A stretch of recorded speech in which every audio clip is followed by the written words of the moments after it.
You probably know her as the elegant equestrian, the beauty queen, the actress, the politician's daughter, the Olympic gold medalist. Mikee Cojuangco seemed to have it all. Born into one of the most prominent families in the Philippines, doors were always open. She had fame, education, success, and a last name that carried weight. But here's the truth that not a lot of people see. Even the most seemingly put-together lives can carry questions. Deep ones, spiritual ones. Mikee grew up around faith. Church was a part of life. She knew about God. She prayed. But there's a big difference between knowing God from a distance and actually walking with Him. There was a point in her life, despite everything going well on paper, where she felt a pull, a restlessness, like something inside her heart was saying, there's more to life than this. That's a feeling many of us know, when everything is fine, but you still feel a little lost. When the world applauds you, but you're not even sure who you really are. When you're surrounded by people, but deep down, you're asking, what's the point of all this? And for Mikee, those questions became louder. She began to notice how easily she could fall into pleasing people. She was the achiever, the reliable one, the daughter who didn't want to disappoint. But that pressure to be good, to always be enough, began to wear her down. She started to see the cracks, the ways she tried to control her life,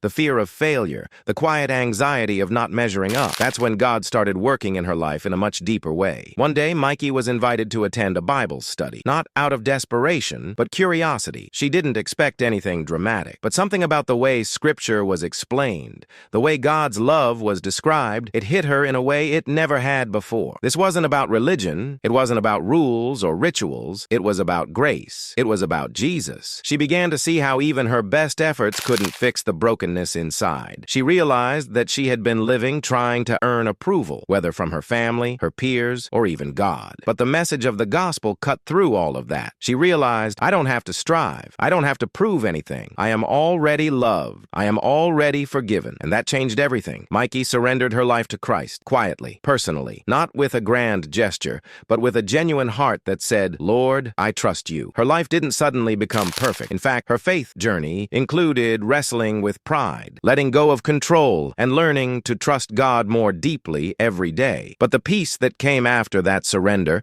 was something she had never experienced before. She found freedom in being known and loved by God, not for her achievements, but for who she was in Him. And from there, her life began to take on new meaning. Her platform, her influence, her relationships, all of it became avenues to reflect the God who changed her from the inside out. She began speaking more openly about her faith, not in a preachy way, but with quiet strength and deep conviction. She would share about how God was her anchor, her identity, her peace. Because at the end of the day, the trophies fade, the applause quiets, the expectations shift, but God remains. Maybe that's the part that speaks to you right now. Maybe you've spent your life performing, trying to meet standards, trying to please everyone. Maybe you've achieved your goals, but still feel like something's missing. Maybe you're tired of trying to hold it all together. Mikee's story reminds us that you don't have to do it on your own. You don't have to pretend to be okay.